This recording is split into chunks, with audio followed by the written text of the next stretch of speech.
할렐루야, 2월 4일 목요일입니다. 마태복음 10장 1절부터 15절까지 말씀을 읽고 은혜를 나누도록 하겠습니다. 예수께서 그의 12 제자를 부르사 더러운 귀신을 쫓아내며 모든 병과 모든 약한 것을 고치는 권능을 주시니라.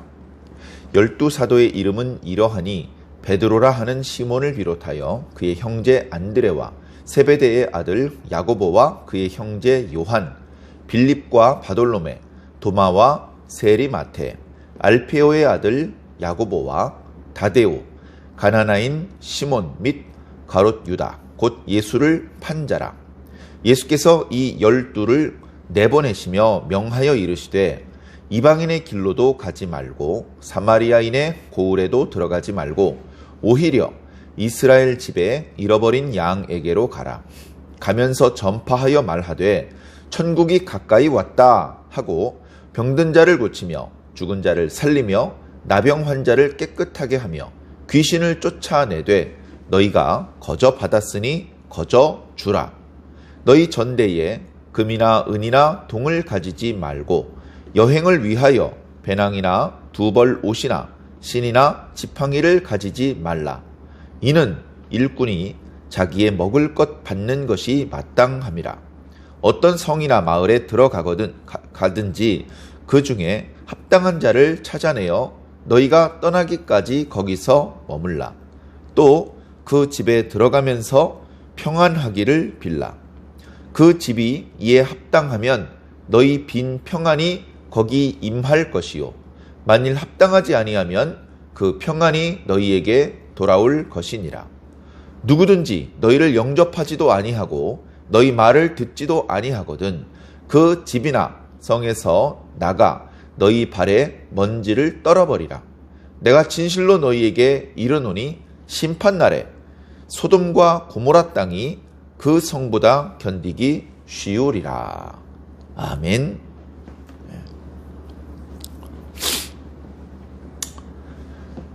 어저께 말씀 맨 마지막 부분에 예수님께서 제자들에게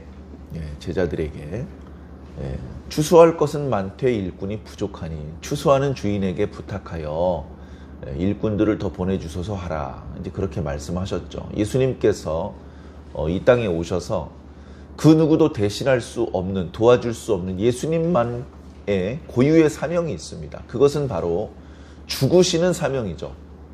그러나 그것은 하나님의 방법에, 하나님의 때에 그렇게 이루어져야 될 말씀이고요.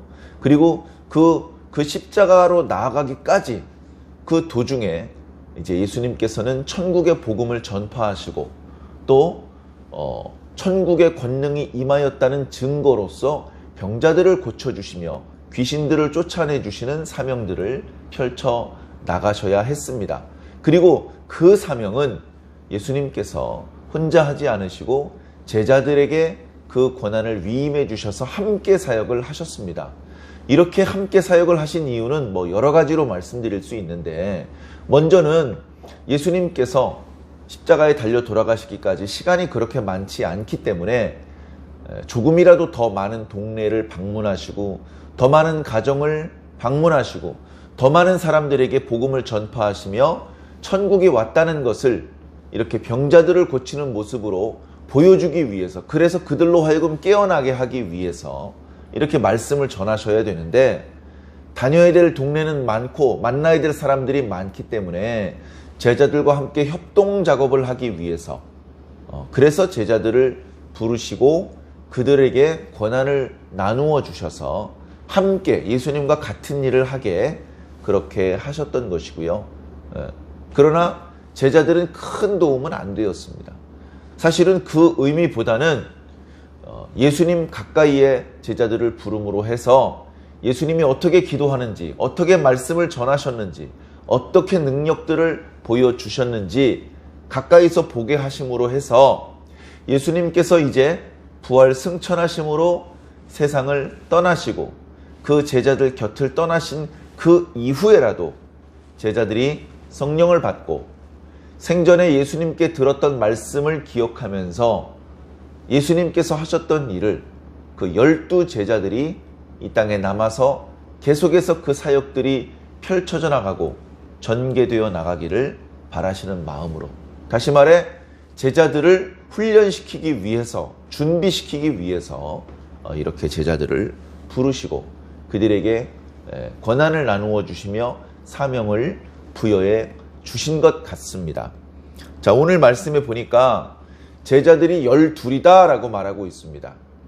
이제 12제자라고 표현한 사람들의 이름이 소개되고 있죠. 물론 12제자의 이름은 마가복음과 누가복음, 사도행전에도 나타나고 있습니다.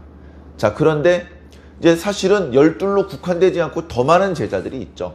그런데 12이 아닌 다른 제자들은 예수님께서 하신 말씀을 믿고 예수님을 좋아하고 예수님에게 필요한 것이 있다면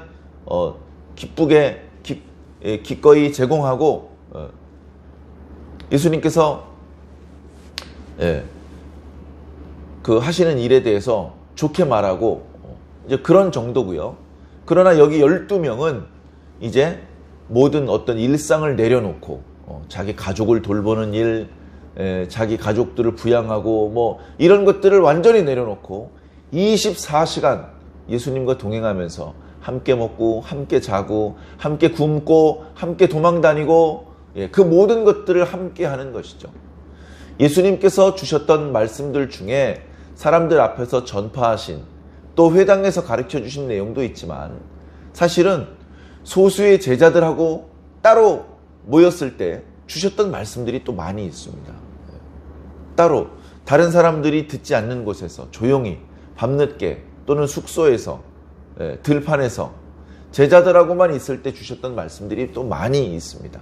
어쩌면 그 말씀들이 더 어려운 말씀들이고 그런가 하면 더 중요한 말씀들입니다.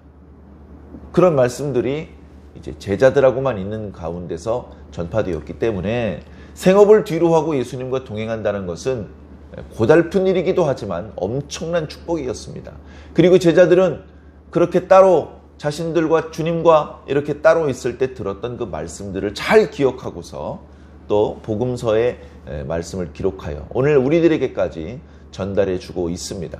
물론 예수님께서 생전에 제자들에게 주었던 말씀이 한 글자도 한마디도 한 토막도 빠트림없이 성경에 다 기록되었느냐? 그렇지 않고요. 성경에 기록되지 않은 채 제자들의 기억에서 이렇게 희미해져 버린 이제 그런 말씀도 어쩌면 많이 있을 것 같습니다. 그러나 이렇게 성경에 기록되어서 우리들에게 전달된 부분은 오늘 우리들이 꼭 알아야 되고 오늘 우리들이 예수님을 믿고 하나님의 나라에 가는데 꼭 필요한 말씀이라고 믿습니다. 자, 제자들의 이름들이 쭉 나타나는데요. 12 사도라는 표현이 2절에 처음 나옵니다. 이 사도라는 표현은 이제 복음서에는 딱 여기 한 군데, 마태복음에는 한 군데 나오는데요. 이것은 예수님께서 부르셨다는 것입니다. 예수님께서 부르시고 그 다음에 사명을 주어서 보내신다는 의미가 담겨져 있습니다. 그래서 오늘 1절에는 예수님께서 12제자를 부르셨다라고 표현이 되고 있더니 그러더니 뒤에 5절에는 예수께서 이 12를 내보내신다라고 표현하고 있습니다. 이렇게 사명을 주어서 보내는 것, 파송하는 것, 그런 의미로서의 아포스톨로스라는 의미가 이제 2절에 12 사도의 이름으로 번역이 되고 있는 것이죠. 그 이름들은요, 항상 베드로가 먼저 나타납니다. 아까도 말씀드렸지만 12 제자의 이름이 마태복음뿐 아니고 마가복음과 누가복음, 사도행전에도 기록되는데요. 항상 베드로의 이름이 먼저 나타납니다. 베드로와 그의 형제 안드레, 야고보와 그의 형제 요한이 항상 먼저 나타나요. 요한복음에서도 그랬고 또 마태복음에서도 이제 사역을 하시면서 이제 그물을 깁고 있는 베드로와 안드레를 부르시고 또 자기 아버지 세베대와 함께 배에서 일을 하고 있던 야고보와 요한을 부르시는 모습이 나타나고 있었죠. 그래 여기에 보면 먼저는 첫째로는 이라는 의미를 가지고 있는 프로토스라는 말이 베드로 이름 앞에 나타납니다. 그것은 다른 12제자보다 베드로가 첫째이기 때문이다. 그런 의미가 이제 담겨 있는 것이죠. 물론 우리 읽고 있는 개역 한글 성경, 개역 개정 성경에는 그런 표현은 나타나고 있지만 영어 성경에 first 뭐 이런 표현이 나타나고 있습니다. 그렇게 된 것은 예수님께서 이렇게 활동을 하실 때 베드로의 모습이 가장 두드러게 나타나기도 하고, 결정적으로 너희는 나를 누구라고 하느냐라고 제자들에게 물으셨을 때 다른 제자들이 변변히 대답을 하지 못했을 때 베드로가 주는 그리스도시요 살아계신 하나님의 아들이십니다라고 정말 예수님의 마음에 흡족한 신앙 고백을 했기 때문에 요한의 아들 시몬아 너에게 복이 있도다. 이것을 너에게 알게 하신 이는 혈과 육이 아니고 하늘에 계신 내 아버지시로다. 내가 천국의 열쇠를 너에게 주노라. 너는 이제 베드로다. 반석이다. 네 위에 집을 지을 것이다. 그런 말씀을 이제 주셨는데요. 그 말씀 때문에 베드로의 다른 제자들보다 어떤 앞선 그런 영적인 권위와 축복이 부여되고 있는 것입니다. 그리고 이제 마태가 세리 출신이라는 것을 마태가 가장 정확히 알죠. 어쩌면 마태를 부르실 때 아직 제자로 부름을 받지 못했던, 더 나중에 부름을 받았던 제자들은 마태가 세리였는지 까마득하게 모를지도 모릅니다. 그래서 다른 12제자의 이름이 설명될 때는 그냥 마태라고만 나와 있는데요. 마태복음에는 세리 마태라고 자신이 본래 죄인 출신이라는 것을 솔직하게 고백하고 있는 모습을 보입니다. 그렇게 이제 제자들의 이름이 쭉 나오고 뒷부분에 보면 가나나인 시몬, 어떤 설명에는 셀로딘 시몬이라고 표현되고 있는데요. 이거 아람 방언인데 열심당원이라는 뜻입니다. 다시 말해 뭔가 이렇게 로마의 지배가 유대인들한테 달가울 일 없죠. 고달픈 일이죠. 그래서 그 로마의 압제로부터 벗어나고 싶은 것입니다. 아이고 이거 유대인 몇 사람이 이리 뛰고 설친다고 로마를 이길 수 있겠어? 어렵죠. 못 이기죠. 그러면 이길 수 없으면 포기하고 살겠습니까? 우리는 일제 그 한일 합방기에 일제 그 침략 식민 통치가 달갑지 않아서 독립투사들 독립운동을 했는데 그 독립운동으로 일본 제국이 무너졌습니까? 그걸로 무너진 건 아니죠. 그러나 우리의 힘만으로 무너뜨릴 수 없다고 그래서 그냥 당하고만 있을 수 없지 않습니까? 젊은 나이에 허망하게 죽고 그리고 붙잡히면 아주 불공평한 재판 가운데 형을 집행당해야 되는 걸 뻔히 알면서도 도저히 그대로 지낼 수만은 없는 것이죠. 그래서 당시에 그렇게 로마의 어떤 움직임에 반하고 뭔가 조금이라도 로마에게 방해를 주고 싶은 그런 어떤 움직임을 보였던 사람들이 있는데, 그런 사람들이 이제 열심당원이다 이렇게 이제 이름을 붙였고요. 그것을 이제 당시 방언으로 셀로딘 또는 가나나인 이렇게 이제 표현을 했던 것 같습니다. 그런데 그런 활동을 했던 사람들 중에서도 복음 안에서 예수님의 제자가 되고, 거꾸로 로마에 협조를 하고 그야말로 매국을 했던 마태 같은 사람도 예수 복음, 천국 복음에 굴복이 되어서 다 똑같이 예수님의 제자로 들어와 있다는 것을 또 이 제자들의 이름이 소개되는 모습을 통해서 알 수 있습니다. 자, 이어지는 말씀은 이제 이렇게 12제자를 부르신 이유는 계속 옆에서 물고 빨고 온실안의 화초처럼 그냥 끼고 돌기 위해서 부른 게 아니고요. 너희들은 보내기 위해서 부른 것이다. 보내기 위해서. 그래서 5절에 이 12제자를 세상에 내보내신다라고 말씀하시는 것이죠. 내보내시기 전에 1절에 보니까 먼저 예수님에게만 있던 권능을 주십니다.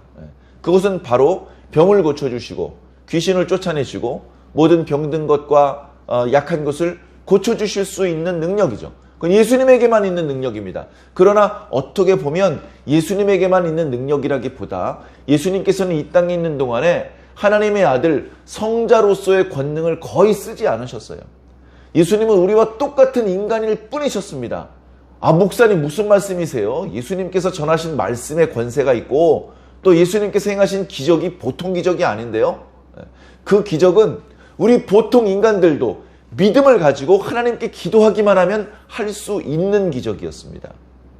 예수님께서 이 땅에 있는 동안에 우리들에게 보여주셨던 그 다양한 기적들은 예수님께서 하나님의 아들이기 때문에 오직 예수님만 할 수 있는 기적이라기보다 우리가 믿음이 있다면, 우리가 하나님께 기도할 수 있다면, 우리가 하나님께 성령을 받았다면 우리도 할 수 있는 그런 기적들이었다는 겁니다. 그래 예수님께서 제자들에게 너희들도 믿으면, 너희들도 기도하면 너희들도 할 수 있는 일이다 라고 그렇게 말씀해 주셨고요. 나중에 이렇게 파송되었던 제자들이 다시 예수님께 돌아왔을 때 항상 그런 것은 아니지만 그들이 기도했을 때 더러운 귀신이 도망가는 일도 나타났던 것을 보면 이런 예수님의 가르침은 절대 헛된 것이 아니며, 이렇게 예수님께서 12 제자에게 당시 나누어 주었던 권능은 어쩌면 오늘 예수 그리스도를 믿는 우리들에게도 동일하게 주어져 있는 말씀일 것입니다. 그러나 여러분 섣불리 이 능력이 궁금하고 이 신기한 것들을 체험하고 싶어서 함부로 이 능력을 사용하지는 않으시기를 바랍니다. 모든 능력은 그것을 경험한 사람에게 그 믿음이 더 뜨거워지게 하기 위해서, 그리고 이 능력을 나타냄과 동시에 전파되고 있는 말씀이 확실하다는 것을 증명하기 위해서 그렇게 제공해 주시는 겁니다. 그래서 이미 우리가 지금 살고 있는 우리 시대에, 우리 지역에는 많은 그리스도인들이 있습니다. 그래서 이미 그리스도인들이 많이 살고 있는 지역에는 이런 초자연적인 능력은 자주 나타나지 않습니다. 그러나 선교 현장, 지금도 불신자들 틈에서 그 박해자들에게 죽임을 당할 수도 있는 그 위험한 상황 속에서 복음을 전파하는 상황 속에서는요, 자주 이런 놀라운 하나님의 능력이 나타나곤 합니다. 그런 것들이 나타나지 않으면 믿지 않습니다. 그리고 말씀을 전하는 자들이 견딜 수가 없죠. 하나님께서 필요에 따라서 당신의 능력을 보여주시는 줄로 믿습니다. 능력을 나타내는 것은 그것이 우리들의 믿음과 우리의 기도에 달려있는 것이 아니고요, 하나님에게 역시 달려있는 것입니다. 하나님의 주권이죠. 우리가 하나님보다 더 높은 사람이라서 하나님을 이리저리 부리는 것이 아니고 하나님의 뜻 안에서 기도하며 하나님의 뜻 안에서 능력이 나타나는 것입니다. 자, 그 뒤에 이어지는 또 말씀들을 보면 예수님께서 제자들을 흩어보내시면서 뭘 해야 되는지에 대해서 말씀해주고 있습니다.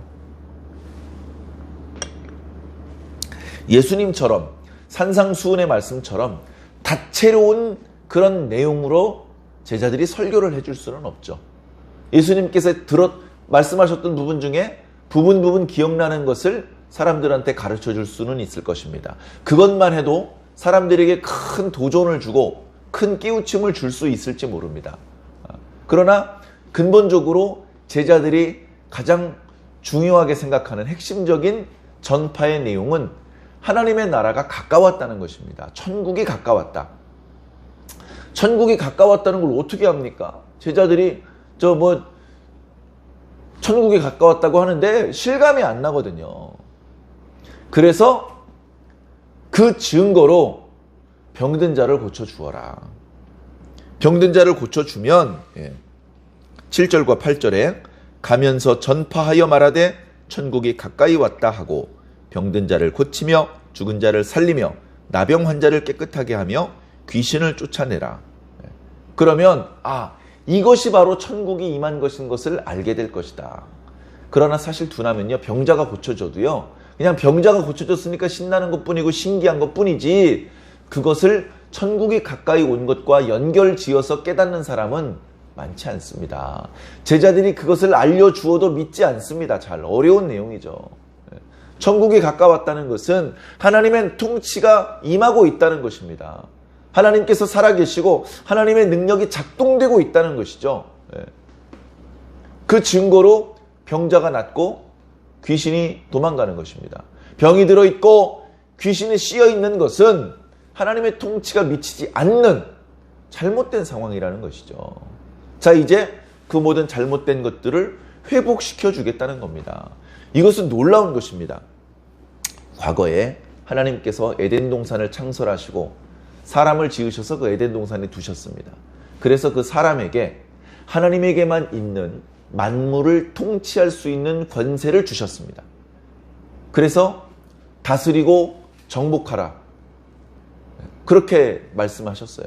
그리고 하나님께 그런 권능과 지혜와 능력을 위임받은 사람은 땅에 살면서 그 권능을 사용했습니다.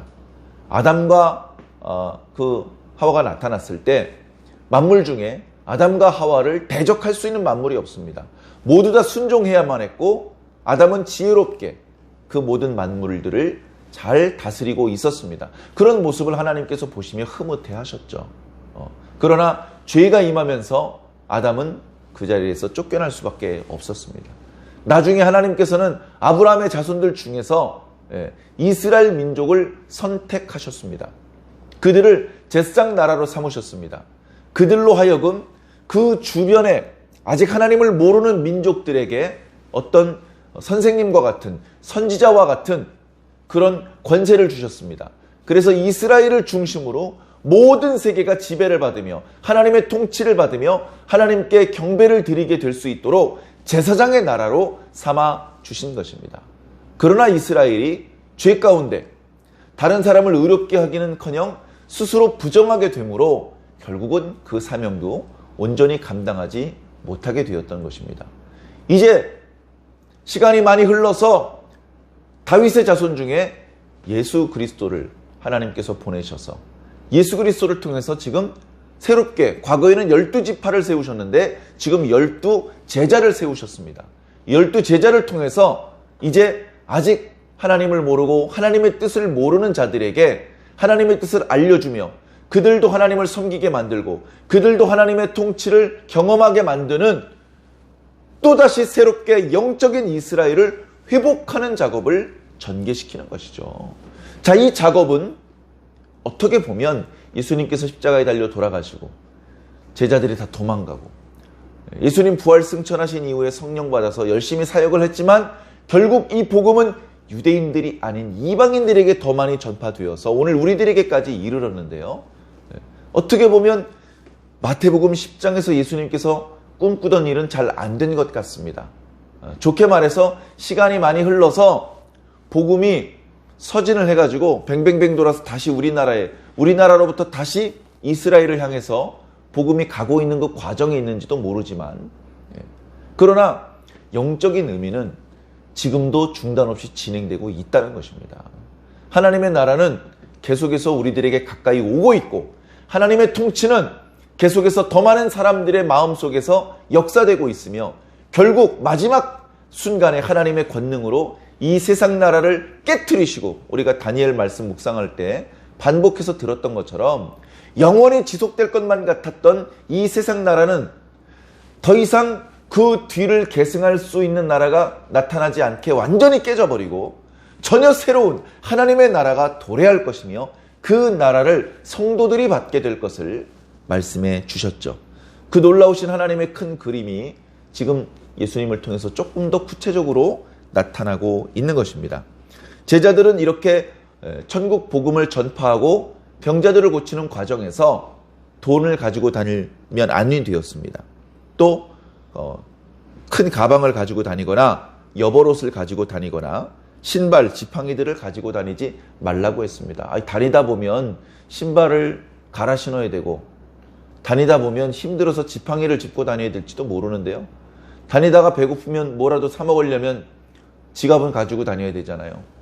근데 그렇게 하지 말라고 하셨습니다. 까닭은 이렇게 복음을 전파하고 병자를 고치는 과정에서 물론 그것 자체가 돈벌이의 수단이 되어서는 안 되기 때문에 너희가 거저 받은 것처럼 거저 주어라 라고 말씀하셨지만 그러나 일꾼이 자기 먹을 것을 받는 것은 당연하다라고 말씀하신 것입니다. 자기 주머니에 돈을 의지해서 돈이 있으면 용기를 내서 빵 사 먹어 가면서 복음을 전파하고 돈이 떨어지면 돈벌이를 하라, 복음 전하는 일 하지 말고 이제 그렇게 불안정한 사역을 하지 말고 믿음을 가지고 주님께서 부탁하신 이 사역에 집중을 하라는 것입니다. 자, 그래서 말씀하십니다. 11절에 어떤 성이나 마을에 들어가거든 그 중에 합당한 자를 찾아내어 그 사람의 집에 머무르라. 합당한 자는 누구냐? 이 말씀을 믿는 자입니다. 이 말씀을 믿고 사도들을 반갑게 영접하고 맞아들이는 사람입니다. 어쩌면 마을의 모든 사람이 그 제자들을 그렇게 맞아들이지 않을 겁니다. 당시에 이런 식으로 이 마을 저 마을을 순회하면서 뭔가 지혜로운 말을 가르치는 사람들이 돌아다녔습니다. 그 사람들은 제도권에 있는 바리새인들이나 사두개인들은 아니었지만 그 사람들은 기도하는 사람이었고 그 사람들은 구약의 율법에 정통한 사람들이었고 그 말씀을 근거로 그 지역에 있는 사람들에게 지혜롭게 하나님의 말씀을 가르쳤던 사람들이기 때문에 때때로 환영받는 사람들이 있었습니다. 그 사람들을 가리켜 당시에는 랍비라고 불렀습니다. 랍비요, 이 문제는 어떻게 해결하면 좋습니까? 그러면 성경적인 관점에서 그 문제를 해결할 수 있는 방법을 제시해 줍니다. 절대 모른다고 말하지 않습니다. 그래 제자들이 둘씩 짝을 지어서 이 동네 저 마을로 다니면 사람들이 우리 마을에 젊은 랍비가 한 분 오셨나 보다 이렇게 생각을 하고 그가 전하는 것을 듣고 그 말을 들었던 사람 중에 마음에 공감이 되는 사람이 그 랍비를 자기 집으로 초대하는 것이 당시의 관습이었던 것이죠. 자, 그렇게 합당한 자의 집에 거하면 그 집을 위하여 평안을 빌라. 그 집, 사도들을 영접하고 사도들의 쉴 곳을 제공하고 먹을 것을 제공하고 그 사도들의 일이 잘 이렇게 진행되기를 바라는 그 고마운 사람과 그 가족들과 그 집안을 위해서 축복의 기도를 해주라는 겁니다. 자, 사도들이 믿음으로 이렇게 기도해 준 기도는요, 없어지지 않습니다. 나중에 그 사람이 합당하지 않은 자로 밝혀지더라도 그 기도했던 내용은 다시 제자들에게 이루어질 것입니다. 그리고 합당하다면 그 집사람이 그 복을 누리게 될 것이죠. 그런데 만약에 영접을 해버리지 않는다, 14절에 영접은 고사하고 너희들의 말씀을 들어주지도 않고 믿어주지도 않는다, 돌팔매질을 한다. 만약에 그런 집이나 그런 마을이 있다면 거기서 나와라. 그 악한 사람들과 어울려서 굽신거릴 필요 없다. 타협할 필요 없다. 나와라. 나오면서 너희 발끝에 먼지를 떨어버려라. 이렇게 발끝에 먼지를 떨어버리는 것은 나는 너와 상관이 없어. 너희 동네 먼지 하나도 내 몸에 붙지 않았어. 이렇게 결별을 선언하는 것이고 또 그 마을에 장차 하나님의 심판이 임할 것이라는 경고를 하는 것입니다. 예수님께서는 심지어 심판날에 그 마을보다 소돔과 고모라가 더 견디기 쉬울 거라 그랬습니다. 소돔과 고모라는 견딜 수가 없는 곳이거든요. 한 사람도 생존자가 나타나지 않고 하늘에서 불과 유황이 비처럼 쏟아져서 한 사람도 생존자가 없고 온전한 건물이 없고 건질 수 있는 의복이나 양식이 하나도 없게 완전히 짓밟아 버린 곳이 바로 소돔과 고모라입니다. 그 소돔과 고모라의 심판이 얼마나 잔혹하고 엄청난 것이었는지 못 봤으니까 알 수가 없겠죠.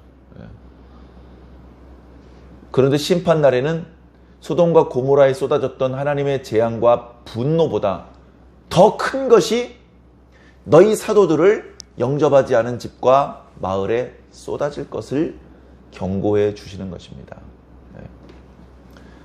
우리가 오늘날도 예수님의 말씀을 읽고 예수님의 복음을 전파하고 있습니다.